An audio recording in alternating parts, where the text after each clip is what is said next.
I put into my ChatGPT account, should Congress regulate AI ChatGPT, and it gave me 4 pros, 4 cons, and says, ultimately the decision rests with Congress and deserves careful consideration. So on Seems that, reasonable. you know, it was very balanced. I recently visited with the Nashville Technology Council. I represent Tennessee.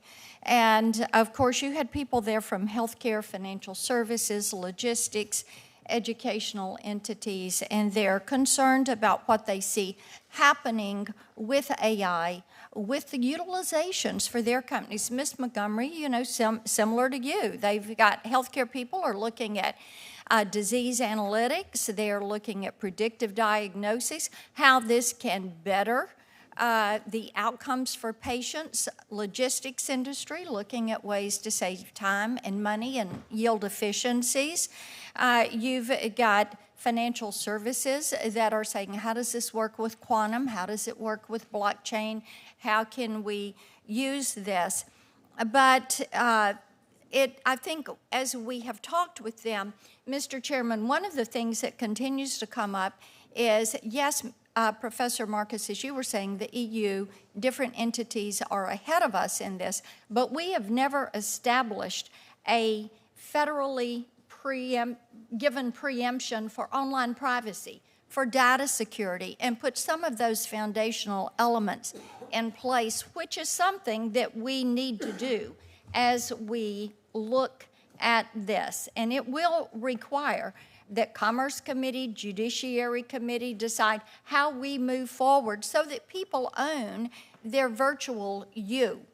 And Mr. Altman, I was glad to see last week that your OpenAI models are not going to be trained using consumer data. I think that that is important, and if we have a second round, I've got a host of questions for you on data security and privacy. But I think it's important to let people control their virtual you, their information in these settings. And I want to come to you on music and content creation, because we've got a lot of songwriters and artists, and I think we have the best creative community on the face of the earth there in Tennessee. And they should be able to decide if their copyrighted songs and images are going to be used to train these models. And I'm concerned about OpenAI's jukebox. It offers some re-renditions in the style of Garth Brooks, which suggests that OpenAI is trained on Garth Brooks songs. I went in this weekend and I said, write me a song that sounds like Garth Brooks. And it gave me a different version of Simple Man. So it's interesting that it would do that, but you're training it on these copyrighted songs, these MIDI files, these sound technologies. So as you do this, who owns the rights to that AI-generated material? And using your technology, could I remake a song, insert content from my favorite artist, and then own the creative rights to that song? Thank you, Senator. This is an area of great interest to us.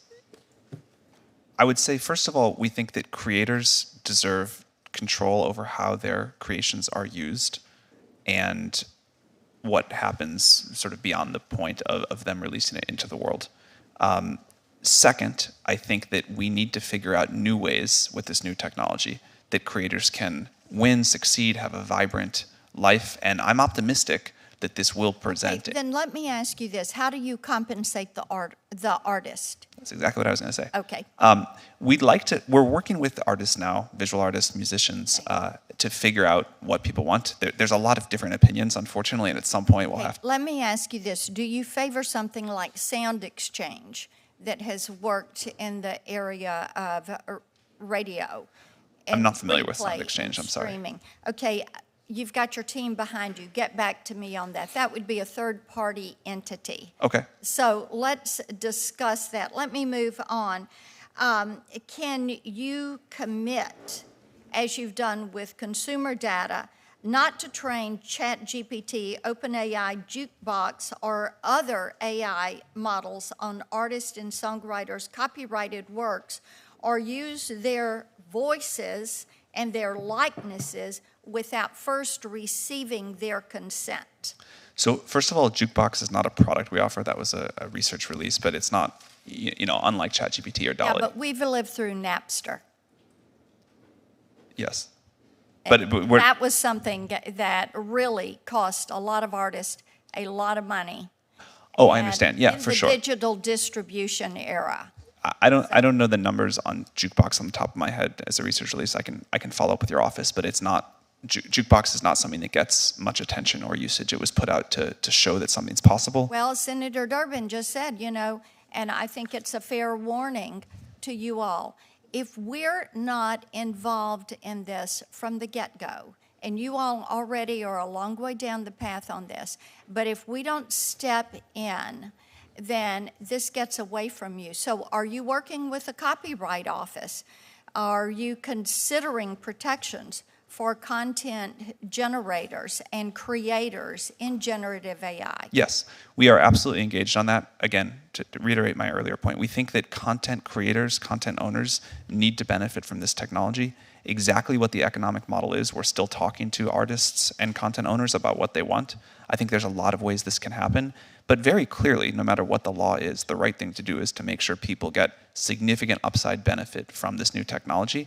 And we believe that it's really going to deliver that, but that content owners, likenesses, people totally deserve control over how that's used and to benefit from it. Okay, so on privacy then, how do you plan to account for the collection of voice and other user-specific data, things that are copyrighted, user-specific data through your AI applications? Because if I can go in and say, write me a song that sounds like Garth Brooks, and it takes part of an existing song, there has to be a compensation to that artist for that utilization and that use. If it was radio play, it would be there. If it was streaming, it would be there. So if you're going to do that, what is your policy for making certain you're accounting for that and you're protecting that individual's right to privacy and their right to secure that data and that created work? So a few thoughts about this.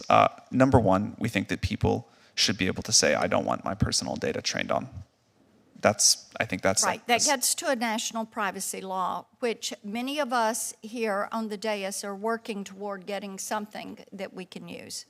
Yeah, I think strong privacy. My time's expired. Let me yield back. Thank you, Mr. Chair.